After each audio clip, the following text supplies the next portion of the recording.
Hello everyone, আজ আমি আপনাদেরকে দেখাবো রুই মাছের মজাদার রান্নার রেসিপি। তার জন্য আমি রুই মাছ একটু ছোট টুকরা করে কেটে নিয়েছি। তার মধ্যে লেবু দিচ্ছি চিপায়ে, রসটা দিয়ে দিলাম, লবণ দিলাম, হলুদ দিলাম, মরিচও দিলাম গুঁড়া, ভালোভাবে মেখে কিছুক্ষণের জন্য রেখে দিলাম। এরপর আমি একটা প্যানের মধ্যে সরষের তেল দিয়ে নিয়েছি। তার মধ্যে আমি মাছটা এখন সুন্দরভাবে মচমচা করে ভেজে নেব। মচমচা করে ভাজা হয়ে গিয়েছে, আমি মাছটা উঠাই নিচ্ছি। এর মধ্যে আমি গোটা জিরা এবং শুকনো মরিচ দিয়ে ভালোভাবে ভেজে নিলাম। তারপর তার মধ্যে আমি পেঁয়াজ দিয়ে দিলাম, আদা রসুন বাটা এবং জিরা বাটাও দিয়ে দিলাম। তার মধ্যে আবার আমি ভাজা জিরা গুঁড়া দিলাম, একটু পানি দিলাম, রসুন দিলাম খোসা ছিলে,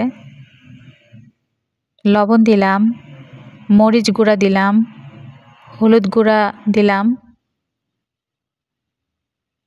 একটা টমেটো কেটে দিয়েছি একটু ছোট ছোট করে, মাছ দিয়ে দিলাম, দিয়ে ভালোভাবে নাড়াচাড়া দিচ্ছি। পানি অ্যাড করে দিলাম, ঢাকনা দিয়ে ঢেকে রাখলাম। কিছুক্ষণ পর ফিরে এলাম। এর মধ্যে আমি পেঁয়াজ এভাবে কেটে দিয়েছি, কাঁচামরিচ দিলাম গোটা গোটা, ঢাকনা দিয়ে রেখে দিয়েছি। আমার রান্না প্রায় হয়ে এসেছে। এটা পানি রাখা যাবে না, সব পানি শুকাই নিব। আমার পানি শুকাই গিয়েছে, আমি এখন এটা উঠাই নিব। এই রান্নাটা গরম ভাতের সাথে খেতে অসাধারণ লাগে।